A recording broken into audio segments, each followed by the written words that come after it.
Looks very very delicious and yummy yummy ಅಲ್ವಾ? S, ತಮ್ಮನೇಲಿ ನೋಡ್ತಿದ್ದಂಗೆ ಗೊತ್ತಾಗಿರುತ್ತೆ ನಿಮಗೆ ನಾನಿವತ್ತು ಏನು ರೆಸಿಪಿ ಮಾಡಿದ್ದೀನಿ ವ್ಲಾಗಲ್ಲಿ ಅಂತ. ಖಂಡಿತ ಒಂದ್ಸಲ ನೀವು ಈ ರೆಸಿಪಿನ ಟ್ರೈ ಮಾಡಲೇಬೇಕು. ಸೀರಿಯಸ್ಲಿ ಸಖತ್ತಾಗಿ ಬಂದಿದೆ. ನೀವೊಂದ್ಸಲ ಈ ಮ್ಯಾಂಗೋ ಸೀಸನ್ ಹೋಗೋಷ್ಟರಲ್ಲಿ ಖಂಡಿತ ಒಂದ್ಸಲ ಟ್ರೈ ಮಾಡಿ. ರೆಸಿಪಿ ವಿಡಿಯೋನ ಸ್ಕಿಪ್ ಮಾಡಿದೆ, ಫುಲ್ ನೋಡಿ. ಹಾಯ್ ಹಲೋ ಎಲ್ರಿಗೂ ನಮಸ್ಕಾರ. Welcome back to Jyothi Pradvith YouTube channel. ಇದು ಮಂಡೇ ವ್ಲಾಗ್ ಆಗಿರುತ್ತೆ. ನನ್ನ morning routine, almost routine work ಎಲ್ಲ ಮುಗ್ದಿದೆ. ಬಟ್ ಒಂದೇ ಒಂದು ವರ್ಕ್ ಪೆಂಡಿಂಗ್ ಇದೆ, ಅದೇ ಲಂಚ್ ಬಾಕ್ಸ್ ಪ್ರಿಪ್ರೇಷನ್. ನನ್ನ ಲಂಚ್ ಬಾಕ್ಸಿಗೆ ನಾನಿವತ್ತು ಎಳ್ಳು ಮಾವಿನಕಾಯಿ ಬಳಸ್ಕೊಂಡು ಒಂದು ಮ್ಯಾಂಗೋ ರೈಸ್ನ ಪ್ರಿಪೇರ್ ಮಾಡ್ತಿದ್ದೀನಿ. ಇದು ಲಂಚ್ ಬಾಕ್ಸಿಗೆ ತುಂಬಾ ಒಳ್ಳೆ ರೆಸಿಪಿ ಆ್ಯಂಡ್ ಈಸಿಯಾಗಿ ಆಗುತ್ತೆ, ಕ್ವಿಕ್ ಆಗಿ ಆಗುತ್ತೆ, ಟೇಸ್ಟಿಯಾಗಿ ಆಗುತ್ತೆ. ಸಮ್ಮರಲ್ಲಿ ನಮಗೆ ಯೂಶಲಿ ಮ್ಯಾಂಗೋಸ್ ಎಲ್ಲ ಸಿಗುತ್ತಲ್ವ, ಸೊ ಅದನ್ನೇ ಯೂಸ್ ಮಾಡಿಕೊಂಡು ನಾನು ಇವತ್ತೊಂದು ಲಂಚ್ ಬಾಕ್ಸ್ ರೆಸಿಪಿನ ನಾನು ನಿಮಗೆ ತೋರಿಸ್ಕೊಡ್ತಾ ಇದ್ದೀನಿ. ಬನ್ನಿ ನಾನು ಹೇಗೆ ಮಾಡ್ತೀನಿ ಅಂತ ನಿಮಗೆ ತೋರಿಸ್ಕೊಡ್ತೀನಿ. ನೋಡಿ, ಇಲ್ಲಿ ನಾನು ಬಿಳಿ ಎಳ್ಳು ತೊಗೊಂಡಿದ್ದೀನಿ. ಒಂದು 20 ಗ್ರಾಮಷ್ಟು ನಾನು ಇಲ್ಲಿ ಬಿಳಿ ಎಳ್ಳು ತೊಗೊಂಡಿದ್ದೀನಿ.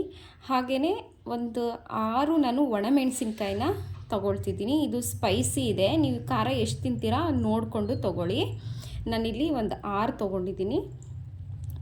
ಈಗ ಸ್ಟವ್ ಆನ್ ಮಾಡಿಕೊಂಡು ಒಂದು ಬಾಣಲಿ ಇಟ್ಕೊಳ್ತಿದ್ದೀನಿ ನಾನು. ಇದಕ್ಕೆ ನಾವು ಏನು ಎಳ್ಳು ತೊಗೊಂಡಿದ್ವಲ್ಲ, ಒಂದು 20 ಗ್ರಾಮಷ್ಟು ಎಳ್ಳನ್ನು ಇದಕ್ಕೆ ಹಾಕ್ಕೊಂಡು ಫಸ್ಟ್ ನಾವು ಚೆನ್ನಾಗಿ ರೋಸ್ಟ್ ಮಾಡ್ಕೊಬೇಕಾಗುತ್ತೆ. ಇಲ್ಲಿ ನೋಡಿ, ನಾನೀಗ ಬಾಣಲಿಗೆ ಹಾಕ್ಕೊಳ್ತಾ ಇದ್ದೀನಿ. ಹಾಕ್ಕೊಂಡು ಚೆನ್ನಾಗಿ ಇದು ಕಲರ್ ಸ್ವಲ್ಪ ಚೇಂಜ್ ಆಗಬೇಕು, ಸ್ವಲ್ಪ ಗೋಲ್ಡನ್ ಕಲರ್ ಥರ ಬರುತ್ತಲ್ವ, ಅಲ್ಲಿವರೆಗೂ ಕೈ ಬಿಡ್ದಲೇ ಚೆನ್ನಾಗಿ ಫ್ರೈ ಮಾಡ್ಕೋಬೇಕು. ಇಲ್ಲಿ ನೋಡಿ ಮಾಡ್ಕೊಳ್ತಾ ಇದ್ದೀನಿ. ಎಳ್ಳು ನಮ್ಮ ದೇಹಕ್ಕೆ ತುಂಬ ಒಳ್ಳೆಯದು, ಒಳ್ಳೆ ಗುಡ್ ಕೊಲೆಸ್ಟ್ರಾಲು. ಬಟ್ ಆದರೆ ನಾನು ಈ ರೈಸನ್ನ ಏನು ಹೇಳ್ತೀನಿ ಅಂದರೆ, ಪ್ರೆಗ್ನೆಂಟ್ ವುಮೆನ್ಸಿಗೆ ನಾನು ಈ ರೈಸನ್ನ ಪ್ರಿಫರ್ ಮಾಡಲ್ಲ, ತೊಗೋಬೇಡಿ. ಯಾಕೆಂದರೆ ಬಾಡಿ ಹೀಟಾಗಿ ರೆಡ್ ಡಿಸ್ಚಾರ್ಜ್ ಎಲ್ಲ ಆಗೋ ಚಾನ್ಸಸ್ ತುಂಬ ಇರುತ್ತೆ. ಸೊ ಪ್ರೆಗ್ನೆಂಟ್ ವುಮೆನ್ಸ್ ಯಾರು ತೊಗೋಬೇಡಿ. ಇಲ್ಲಿ ನೋಡಿ ಫ್ರೈ ಮಾಡ್ತಾಯಿದ್ದೀನಿ. ಓಕೆ, ಈಗ ಆಗಿದೆ. ನಾನು ಸ್ಟವ್ ಆಫ್ ಮಾಡಿಕೊಂಡು ಇದನ್ನು ಪಕ್ಕಕ್ಕೆ ಎತ್ತಿಟ್ಕೊತಾ ಇದ್ದೀನಿ. ಈಗ ಅದೇ ಬಾಣಲಿಗೆ ಒಂದು 1/2 ಟೇಬಲ್ ಸ್ಪೂನಷ್ಟು ಎಣ್ಣೆ ಹಾಕ್ಕೊಂಡು ಒಣ ಮೆಣಸಿನ್ಕಾಯಿನ ಫ್ರೈ ಮಾಡ್ಕೊಳ್ತಿದ್ದೀನಿ. ಸ್ವಲ್ಪ ಚೆನ್ನಾಗಿ ಫ್ರೈ ಆಗಬೇಕು ಒಣ ಮೆಣಸಿನ್ಕಾಯಿ, ಇಲ್ಲಾಂದರೆ ಹಸಿ ಹಸಿ ವಾಸನೆ ಬರುತ್ತೆ.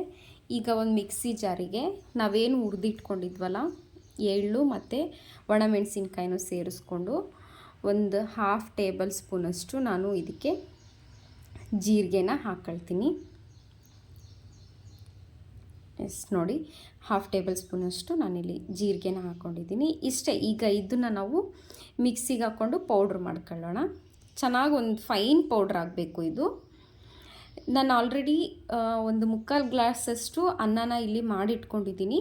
ಅನ್ನ ಮಾಡುವಾಗಲೇ ನಾನು ಉಪ್ಪು ಹಾಕ್ಕೊಂಡಿದ್ದೆ, ಸೊ ದಟ್ ಚೆನ್ನಾಗಿ ಹೊಂದ್ಕೊಳ್ಳುತ್ತೆ ಅಂತ. ಸ್ವಲ್ಪ ಕಡಿಮೆ ಅನ್ನಿಸ್ತು, ಅದಕ್ಕೆ ನಾನು ಚೂರು ಉಪ್ಪು ಹಾಕ್ಕೊಳ್ತಾ ಇದ್ದೀನಿ. ಇದಕ್ಕೇ ಒಂದು 1/2 ಟೇಬಲ್ ಸ್ಪೂನಷ್ಟು ಎಣ್ಣೆ ಹಾಕ್ಕೊಂಡು ಇದೆಲ್ಲ ಚೆನ್ನಾಗಿ ಸ್ವಲ್ಪ ಮಿಕ್ಸ್ ಆಗಬೇಕು. ಅನ್ನ ಮೇಲೆ ಕೆಳಗೆ ಎಲ್ಲ ಚೆನ್ನಾಗಿ ಮಿಕ್ಸ್ ಮಾಡಿ, ಯಾಕೆಂದರೆ ನಾವು ಉಪ್ಪು ಹಾಕಿದ್ದೀವಲ್ವ, ಸೊ ಅನ್ನಕ್ಕೆ ಚೆನ್ನಾಗಿ ಹೊಂದ್ಕೋಬೇಕು. ಈ ಥರ ಚೆನ್ನಾಗಿ ನಾನು ಮಿಕ್ಸ್ ಮಾಡ್ಕೊಳ್ತಿದ್ದೀನಿ. ಎಣ್ಣೆ ತುಂಬ ಜಾಸ್ತಿ ಏನು ಹಾಕೋಕೋಬೇಡಿ, ಸ್ವಲ್ಪ ಹಾಕ್ಕೊಳ್ಳಿ ಅಷ್ಟೇ. ಈಗ ನಾವೇನು ಪೌಡ್ರ್ ಮಾಡಿ ಇಟ್ಕೊಂಡಿದ್ವಲ್ಲ, ಆ ಪೌಡ್ರನ್ನ ನಾನು ಇದಕ್ಕೆ ಸೇರಿಸ್ಕೊತಾ ಇದ್ದೀನಿ. ಇಲ್ಲಿ ನೋಡಿ, ನಾನು ಅನ್ನಕ್ಕೆ ಸರಿಯಾಗೋ ಅಷ್ಟೇ ನಾನು ಎಳ್ಳನ್ನ ಮತ್ತು ಒಣಮೆಣಸಿನ್ಕಾಯಿ 2 ತೊಗೊಂಡು ನಾನು ಪೌಡ್ರ್ ಮಾಡಿ ಇಟ್ಕೊಂಡಿದ್ದೀನಿ. ಸೊ ದಟ್ ನಾನು ಎಲ್ಲನೂ ಹಾಕ್ಕೊಳ್ತಿದ್ದೀನಿ. ನೀವು ಯಾವ ಕ್ವಾಂಟಿಟಿಗೆ ಮಾಡ್ತೀರಾ, ಎಷ್ಟು ಮಾಡ್ತೀರಾ ಅಂತ ನೋಡ್ಕೊಂಡು ಮಿಕ್ಸ್ ಮಾಡ್ಕೊಳ್ಳಿ. ನನಗೆ ಖಾರ ಎಲ್ಲನೂ ಕೂಡ ಕರೆಕ್ಟಾಗಿಯೇ ಇದೆ. ನೀವು ಸ್ಪೈಸಿ ಎಷ್ಟು ತಿಂತೀರಾ ಅಂತ ನೋಡಿಕೊಂಡು ಅನ್ನಕ್ಕೆ ಮಿಕ್ಸ್ ಮಾಡ್ಕೊಳ್ಳಿ. ನೋಡಿ, ಇಲ್ಲಿ ಚೆನ್ನಾಗಿ ಅನ್ನಕ್ಕೆ ಈ ಪೌಡ್ರು ಎಲ್ಲ ಮಿಕ್ಸ್ ಆಗೋ ಥರ ಚೆನ್ನಾಗಿ ಮಿಕ್ಸ್ ಮಾಡ್ಕೋಬೇಕು. ನಾನಿಲ್ಲಿ ಬಳಸ್ಕೊಂಡಿರೋ ರೈಸ್ ಯಾವುದೇ ರೀತಿ ಅಂಗಡಿಯಿಂದ ತಂದಿರೋಂಥ ರೈಸ್ ಅಲ್ಲ, ನಮ್ಮ ಹೊಲದಲ್ಲಿ ನಮ್ಮ ಅಪ್ಪಾಜಿ ಬೆಳೆದಿರೋಂಥ ರೈಸ್ ಇದು. ಸೊ ಅದೊಂದು ಸ್ಪೆಷಲ್ ಫೀಲಿಂಗು. ಅಂಗಡಿಯಲ್ಲಿ ತರೋ ರೈಸಿಗಿಂತ ಇದು ಸ್ವಲ್ಪ ಎಕ್ಸ್ಟ್ರಾನೇ ಟೇಸ್ಟ್ ಕೊಡುತ್ತೆ. ಆ್ಯಂಡ್ ನಾವು ಇದಕ್ಕೆ ಜಾಸ್ತಿ ಪಾಲಿಷ್ ಕೂಡ ಮಾಡಿಸಲ್ಲ ರೈಸಿಗೆ. ಸ್ವಲ್ಪ ಏನೋ ಮಿನಿಮಮ್ ಪಾಲಿಷ್ ಅಂತ ಏನೋ ಹೇಳ್ತಾರೆ, ಸೊ ಅಷ್ಟೇ ಮಾಡಿಸ್ತಾರೆ ನಮ್ಮ ಅಪ್ಪಾಜಿ, ಜಾಸ್ತಿ ಪಾಲಿಶು ಮಾಡಿಸಲ್ಲ. ಸೊ ದಟ್ ಸ್ವಲ್ಪ ಹೆಲ್ದಿನೂ ಹೌದು. ಒಂದು 15 ನಿಮಿಷಕ್ಕೆ ಮುಂಚೆನೇ ನಾನು ಅನ್ನ ಮಾಡಿಕೊಂಡು ಆರೋದಕ್ಕೆ ಅಂತ ಈ ಬೌಲಲ್ಲಿ ಇಟ್ಕೊಂಡಿದ್ದೆ. ಇದರಿಂದ ಏನಾಗುತ್ತೆ ಅಂತ ಅಂದರೆ ಅನ್ನ ಒಂಥರ ಮೆತ್ತಗಾಗಲ್ಲ. ಬಿಸಿ ಬಿಸಿ ಇರೋದಕ್ಕೆ ನಾವು ಈ ಥರ ಪೌಡ್ರೆಲ್ಲ ಮಿಕ್ಸ್ ಮಾಡಿದ್ರೆ ಅನ್ನ ಎಲ್ಲ ಮೆತ್ತಗಾಗುತ್ತೆ. ನೀವು ಇದನ್ನೇ ಫಾಲೋ ಮಾಡಿ. ಓಕೆ, ಈಗ ಇದಾಗಿದೆ, ಪಕ್ಕಕ್ಕೆ ಎತ್ತಿಡೋಣ. ಈಗ ನೋಡಿ, ನಾನಿಲ್ಲಿ ಒಂದು ಮಾವಿನಕಾಯಿ ತೊಗೊಂಡಿದ್ದೀನಿ. ನಾನು ಆಲ್ರೆಡಿ ಇದ್ರ ಸಿಪ್ಪೆ ಎಲ್ಲ ಪೀಲ್ ಮಾಡಿ ಇಟ್ಕೊಂಡಿದ್ದೀನಿ. ನಾನಿಲ್ಲಿ ತುರಿದು ಬಳಸ್ಕೊತಾ ಇದ್ದೀನಿ. ನೀವು ಬೇಕು ಅಂದರೆ ಮಿಕ್ಸಿನಲ್ಲೂ ಕೂಡ ಗ್ರೈಂಡ್ ಮಾಡ್ಕೋಬೋದು, ತೊಂದರೆ ಇಲ್ಲ. ನಾನು ತುರ್ಕೊಳ್ಳೋದಕ್ಕೆ ಅಂತ ಈ ಥರ ಕಟ್ ಮಾಡ್ಕೊತಾ ಇದ್ದೀನಿ. ಒಂದು ಮೀಡಿಯಮ್ ಸೈಜಲ್ಲಿದೆ, ತುಂಬ ಏನು ಜಾಸ್ತಿ ಹುಳಿನೂ ಇಲ್ಲ. ಹುಳಿ ಇದ್ದಷ್ಟು ಚೆನ್ನಾಗೇ ಇರುತ್ತೆ. ನೀವು ಹುಳಿ ಎಷ್ಟು ತಿಂತೀರ ಅಂತ ನೋಡಿಕೊಂಡು ಕ್ವಾಂಟಿಟಿನ ತೊಗೊಳ್ಳಿ. ನೋಡಿ, ನಾನಿಲ್ಲಿ ಮಾವಿನಕಾಯಿನ ಚಿಕ್ಕದಾಗಿ ತುರ್ಕೋತಾ ಇದ್ದೀನಿ. ಮಾವಿನಕಾಯಿ ನಿಮಗೆಲ್ಲ ಗೊತ್ತಿರೋ ಹಾಗೇ ಇದರಲ್ಲಿ ತುಂಬಾ ಹೆಲ್ತ್ ಬೆನಿಫಿಟ್ಸ್ ಇದ್ದಾವೆ. Antioxidants, vitamin C and fibre rich ಕೂಡ ಹೌದು ಡೈಜೆಷನ್ನಿಗೆ, ಮತ್ತು ಸ್ಕಿನ್ ಪ್ರಾಬ್ಲಮ್ಸು, ಇಮ್ಯುನಿಟಿ ಬೂಸ್ಟ್ ಮಾಡೋದಕ್ಕೆ ಎಲ್ಲ ತುಂಬಾ ಹೆಲ್ಪ್ ಆಗುತ್ತೆ. ಸೊ ಸೀಸನಲ್ಲಿ ಸಿಗೋದನ್ನ ನಾವು ಆದಷ್ಟು ಯೂಸ್ ಮಾಡ್ಕೊಳ್ಳೋಕ್ಕೆ ಟ್ರೈ ಮಾಡಬೇಕಲ್ವ. ನನಗಂತೂ ಮಾವಿನಕಾಯಿ ಚಿತ್ರಾನ್ನ ಫೇವ್ರೇಟು. ಸಮ್ಮರ್ ಸೀಸನ್ ಬರೋದಕ್ಕೋಸ್ಕರ ಅಂತಲೇ ವೆಯ್ಟ್ ಮಾಡ್ತಿರ್ತೀನಿ. ಓಕೆ, ಈಗ ಮಾವಿನಕಾಯಿ ತುರಿಯೋದು ಮುಗ್ದಿದೆ. ಸ್ಟವ್ ಆನ್ ಮಾಡಿಕೊಂಡು ಒಂದು ಪ್ಯಾನನ್ನು ಇಟ್ಕೊಂಡಿದ್ದೀನಿ. ಇದಕ್ಕೆ ಒಂದು 4ರಿಂದ 5 ಟೇಬಲ್ ಸ್ಪೂನಷ್ಟು ಎಣ್ಣೆನ ಹಾಕ್ಕೊಂಡಿದ್ದೀನಿ. ಈಗ ಒಂದು 2 ನಿಮಿಷ ಎಣ್ಣೆ ಹೀಟ್ ಆಗಕ್ಕೆ ಬಿಡ್ತೀನಿ. ಎಣ್ಣೆ ಹೀಟ್ ಆಗಿದೆ. ಈಗ ಒಂದು 1/2 ಟೇಬಲ್ ಸ್ಪೂನಷ್ಟು ನಾನು ಸಾಸಿವೆ ಹಾಕ್ಕೊಳ್ತಿದ್ದೀನಿ. ಹಾಗೆ ಒಂದು 1/2 ಟೇಬಲ್ ಸ್ಪೂನಷ್ಟು ಜೀರಿಗೆನೂ ಸೇರಿಸ್ಕೊಳ್ತಾ ಇದ್ದೀನಿ. ಇದೆರಡು ಸ್ವಲ್ಪ ಚಿಟಪಟ ಅಂತ ಅನ್ನೋವರೆಗೂ ಸ್ವಲ್ಪ ಫ್ರೈ ಆಗಲಿ. ಈ ಚಿಟಪಟ ಅಂತ ಅಂತಿರುವಾಗ ನಾವು ಇದಕ್ಕೆ ಶೇಂಗಾ ಬೀಜನ ಹಾಕ್ಕೊಳ್ಳೋಣ. ಇದು ನಾರ್ಮಲ್ ನಾವು ಚಿತ್ರಾನ್ನ ಮಾಡೋ ಥರನೇ ಇರುತ್ತೆ ಪ್ರೋಸೆಸ್ ಎಲ್ಲ ಆಲ್ಮೋಸ್ಟ್. ನೋಡಿ, ನಾನು ಇಲ್ಲಿ ಶೇಂಗಾ ಬೀಜ ಹಾಕ್ಕೊಳ್ತಿದ್ದೀನಿ. ಸ್ವಲ್ಪ ಚೆನ್ನಾಗಿ ಫ್ರೈ ಮಾಡ್ಕೊಳ್ಳಿ. ಶೇಂಗಾ ಬೀಜ ಸ್ವಲ್ಪ ಫ್ರೈ ಆದಷ್ಟು ಚೆನ್ನಾಗಿ ಅನಿಸುತ್ತೆ ಇದರಲ್ಲಿ ತಿನ್ನೋದಕ್ಕೆ. ಸೊ ನಾನು ಅದಕ್ಕೆ ಸ್ವಲ್ಪ ಜಾಸ್ತಿನೇ ರೋಸ್ಟ್ ಮಾಡ್ಕೊತೀನಿ. ನಿಮಗೆ ಬೇಕು ಅಂದರೆ ಸ್ವಲ್ಪ ಮೀಡಿಯಮ್ ಆಗಿಯೇ ಮಾಡ್ಕೊಳ್ಳಿ, ಏನು ತೊಂದರೆ ಏನಿಲ್ಲ. ನೀವು ತಿನ್ನೋದ್ರ ಮೇಲೆ ಡಿಪೆಂಡು. ನೋಡಿ, ಶೇಂಗಾ ಬೀಜನ ನಾನಿಲ್ಲಿ ಸ್ವಲ್ಪ ಕೈ ಆಡಿಸ್ಕೊಂತ ಫ್ರೈ ಮಾಡ್ಕೊಳ್ತಿದ್ದೀನಿ.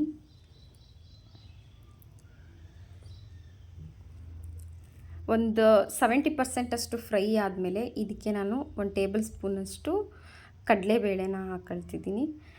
ಮಧ್ಯದಲ್ಲಿ ಕಡಲೆಬೇಳೆ, ಶೇಂಗಾ ಬೀಜ ಎಲ್ಲ ಸಿಗ್ತಾಯಿದ್ರೆ ಸ್ವಲ್ಪ ತಿನ್ನೋಕ್ಕೇನೋ ಒಂಥರ ಚೆನ್ನಾಗಿ ಅನಿಸುತ್ತಲ್ವ. ಸೊ ದಟ್ ನಾನು ಸ್ವಲ್ಪ ಜಾಸ್ತಿನೇ ಹಾಕ್ಕೊಳ್ತೀನಿ ಯಾವಾಗಲೂ. ಈಗ ಇದಕ್ಕೆ 1 ಒಣಮೆಣಸಿನ್ಕಾಯಿನ ನಾನು ಮುರಿದು ಹಾಕ್ಕೊಳ್ತಿದ್ದೀನಿ. ಈ ಮಧ್ಯದಲ್ಲಿ ನಿಮಗೆ ಸ್ವಲ್ಪ ಜಾಸ್ತಿ ಬೇಕಂದ್ರೂ ಹಾಕ್ಕೊಳ್ಳಿ. ಮಧ್ಯದಲ್ಲಿ ಒಣಮೆಣಸಿನ್ಕಾಯಿ ಸಿಕ್ಕರೂ ತಿನ್ನೋಕ್ಕೆ ಚೆನ್ನಾಗಿ ಅನಿಸುತ್ತೆ. ನಾನು ಎಂಜಾಯ್ ಮಾಡ್ತೀನಿ. ಸೊ ನೋಡಿ, ಈಗ ಆಗಿದೆ. ಇದಕ್ಕೆ ನಾನು ಅರಿಶಿನ ಪುಡಿನೂ ಹಾಕ್ಕೊಂಡಿದ್ದೀನಿ. ಸ್ವಲ್ಪ ಫ್ರೈ ಆದಮೇಲೆ ನಾವೇನು ಆಲ್ರೆಡಿ ತುರಿದಿಟ್ಕೊಂಡಿದ್ವಲ್ಲ ಆ ಮಾವಿನ ತುರಿನ ಕೂಡ ನಾನು ಇದಕ್ಕೆ ಹಾಕ್ಕೊಳ್ತಿದ್ದೀನಿ. ಆ್ಯಕ್ಚುಲಿ ಇದರಲ್ಲಿ ಏನು ಸ್ಪೆಷಲ್ಲು ಅಂದರೆ ಮಾವಿನ ತುರಿ ಮತ್ತು ಕರಿಬೇವು ಇದೆರಡೂ ಒಂದೇ ಸಲ ಹಾಕ್ಕೋಬೇಕು. ನಾವು ನಾರ್ಮಲಾಗಿ ಚಿತ್ರಾನ್ನ ಮಾಡುವಾಗ ಮೊದಲೇ ಹಾಕತ್ತೀವಲ್ಲ, ಆ ಥರ ಅಲ್ಲ, ಈ ಜೊತೆಗೆ ಹಾಕ್ಕೋಬೇಕು. ಸೊ ದಟ್ ಅದ್ರದ್ದು ಸ್ಮೆಲ್ಲು ಫ್ಲೇವರು ಚೆನ್ನಾಗಿ ಬರುತ್ತೆ. ಅದಕ್ಕೋಸ್ಕರ ನೋಡಿ, ನಾನು 2 ಒಂದೇ ಸಲ ಹಾಕ್ಕೊಂಡು ಸ್ವಲ್ಪ ಚೆನ್ನಾಗಿ ಫ್ರೈ ಮಾಡ್ಕೊಳ್ತಾ ಇದ್ದೀನಿ. ಎಸ್, ಮಾವಿನಕಾಯಿದು ಹಸಿ ಫ್ಲೇವರ್ ಇರುತ್ತಲ್ವ, ಅದೆಲ್ಲ ಹೋಗೋವರೆಗೂ ಚೆನ್ನಾಗಿ ಫ್ರೈ ಮಾಡ್ಕೋಬೇಕು. ಇದನ್ನು ಕೈ ಬಿಡ್ದಲೇ ಚೆನ್ನಾಗಿ ಫ್ರೈ ಮಾಡ್ಕೊಳ್ಳಿ.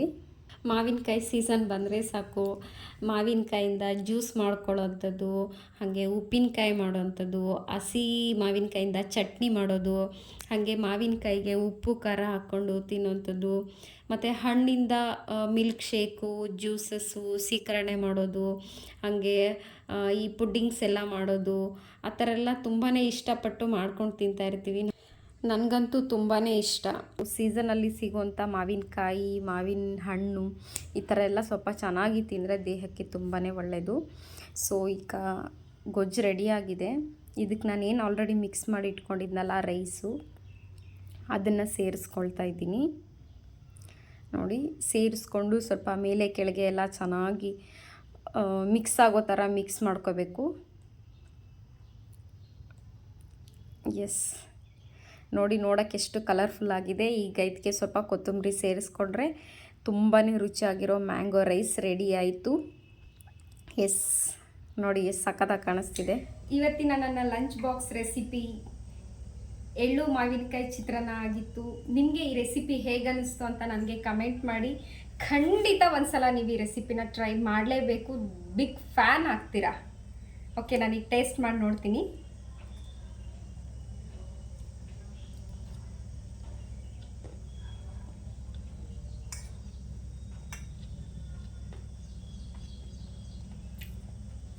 ಸೀರಿಯಸ್ಲಿ ಸಖತ್ತಾಗಿ ಬಂದಿದೆ. ನೀವೊಂದ್ಸಲ ಈ ಮ್ಯಾಂಗೋ ಸೀಸನ್ ಹೋಗೋಷ್ಟರಲ್ಲಿ ಖಂಡಿತ ಒಂದ್ಸಲ ಟ್ರೈ ಮಾಡಿ. Thank you. ಓಕೆ, ಇದಾಗಿತ್ತು ಇವತ್ತಿನ ವ್ಲಾಗ್. ನನ್ನ ವಿಡಿಯೋ ಇಷ್ಟ ಆಗಿದ್ದಲ್ಲಿ ಲೈಕ್ ಮಾಡಿ, ಶೇರ್ ಮಾಡಿ, ಕಮೆಂಟ್ ಮಾಡಿ. ಹಾಗೆ ಯಾರೆಲ್ಲ ಇನ್ನೂ ನನ್ನ ಚಾನಲ್ನ ಸಬ್ಸ್ಕ್ರೈಬ್ ಮಾಡಿಲ್ಲ, ಸಬ್ಸ್ಕ್ರೈಬ್ ಮಾಡಿಕೊಂಡು ಬೆಲ್ ಐಕಾನ್ ಪ್ರೆಸ್ ಮಾಡೋದನ್ನು ಮರಿಬೇಡಿ. ನಾನು ಮಾಡೋ ಎಲ್ಲ ವಿಡಿಯೋ ನೋಟಿಫಿಕೇಷನ್ ನಿಮಗೆ ಬರುತ್ತೆ. ತಿಂಡಿ ಮುಗಿಸ್ಕೊಂಡು ಹಾಗೆ ಮಧ್ಯಾಹ್ನಕ್ಕೋಸ್ಕರ ನಾನು ಡಬ್ಬಿಗೂ ಹಾಕ್ಕೊಂಡು ಡ್ಯೂಟಿಗೆ ಹೊರಡ್ತಾ ಇದ್ದೀನಿ. ಆಲ್ರೆಡಿ 9:40 ಆಗಿದೆ ಟೈಮ್. ಸೊ ಬೇಗ ಬೇಗ ಹೊರಡಬೇಕು, ಹಾಗಾಗಿ ಇಲ್ಲಿ ರೆಡಿ ಆಗ್ತಾ ಇದ್ದೀನಿ.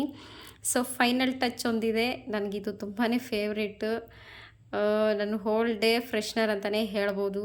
ಸೊ ಇದಾಗಿತ್ತು ಇವತ್ತಿನ vlog. See in the next vlog. Bye.